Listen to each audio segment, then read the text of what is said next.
Long ago, in the bustling town of Ojidiakpa, where the air always smelled of roasted maize and sizzling palm oil, there stood a modest food stall known as Koikoi's Kitchen. The stall was run by a plump, cheerful woman called Madame Koikoi, known for her wide smile and golden head wrap that danced with the breeze. Each morning before the sun touched the dusty roads, Madame Koikoi would set up her large pot of soup and roasted yams under the shade of an old baobab tree. Her food was simple, just yam, vegetables, and sometimes bits of smoked fish, but the taste could bring a man to tears. People said her food had life in it.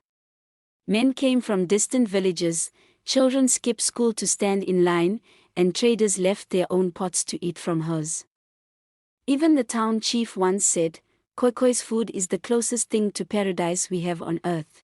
But behind her cheerful smile and aromatic meals lay a secret, one so dark that not even the flies that danced around her pot dared to whisper it. You see, Madame Koikoi had not always been famous. Years ago, she had struggled like every other food vendor in Ojidiakpa. No matter how delicious her food, her store remained empty. She begged the gods in her shrine, fasted under the moonlight, and cried rivers at her mother's grave. One desperate night, she took the advice of an old widow who whispered of a mystic woman living deep inside the Iroko forest, a woman who could change destinies.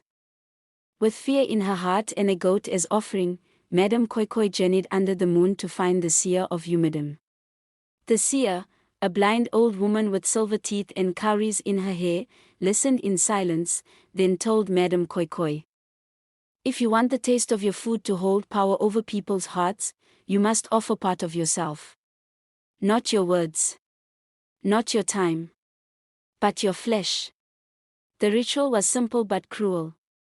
She would cut a small piece of flesh from her thigh, never to heal, and each morning she would bathe the wound with the same water she used to cook. The wound would weep, and her food would weep with it, calling out to souls in hunger, not for food alone, but for something deeper. The pain would be hers forever, but so would the success. Madame Koikoi, driven by dreams of greatness, agreed. The ritual was done. A blade kissed her skin beneath the Iroko moon, and the flesh was buried under the roots of the tree. She returned home limping, in pain, but the very next morning, customers began to arrive, and they never stopped. Her pot overflowed with coins. People swore her food healed sorrow, made barren women conceive, and gave strength to dying men, but every blessing comes with a shadow. Each day, before the sun rose, Madame Koikoi washed the unhealed wound with her cooking water. She dared not let anyone see her. The wound festered, but she wore long wrappers and heavy perfumes to hide the rot. The other vendors grew restless. Their businesses died. Their families starved. Whispers became rumors, and rumors became anger. Among them was Adeora, a young woman who sold akra nearby. Her firewood barely sparked, and her frying pan stayed dry. Day by day, she watched Koikoi's line grow while hers faded into dust, so she watched, and one moonless night, she followed Madame Koikoi.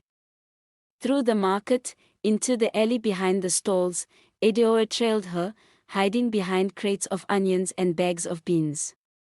And there, under the flickering light of a lantern, she saw it. Koikoi rolled up her wrapper. The wound was black and oozing.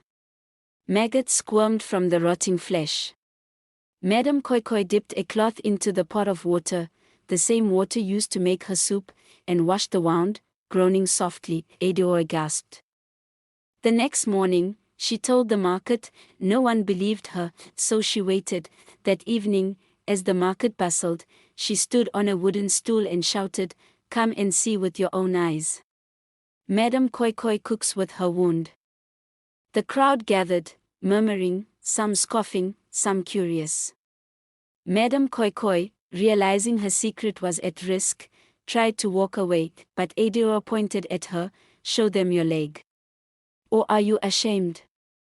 The crowd surged forward. Cornered, Madame Koikoi fell to her knees, tears streaming down her face. "I only wanted to feed my family," she sobbed. "The gods asked for flesh, and I gave it. Forgive me. But forgiveness never comes easily when trust is betrayed. As the people cursed and scattered, something terrible happened. Madame Koi Koi screamed in agony, clutching her leg. The wound burst open, releasing a wave of stench and maggots. Her eyes rolled back as she convulsed on the ground. She began to run, mad, barefoot, wild, through the market, screaming names no one knew, speaking tongues never heard. They're coming. The spirits. They want their price. Before anyone could stop her, she ran into the main road, her wrapper flying like a banner of doom. A speeding truck honked, but it was too late. The impact shook the town, silence fell. Days later, her stall stood empty. The pot cold. The air clean again, but in every corner of Ojidai Akpa, people still whisper about the woman whose food could pull tears from a stone, the woman who fed the town with her own soul. They say at night, if you walk near the baobab tree, you can still smell yam and spices. And sometimes, hear a voice whisper, "Eat, my child. Eat."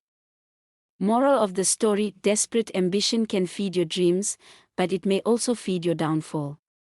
Nothing gained from darkness stays hidden forever.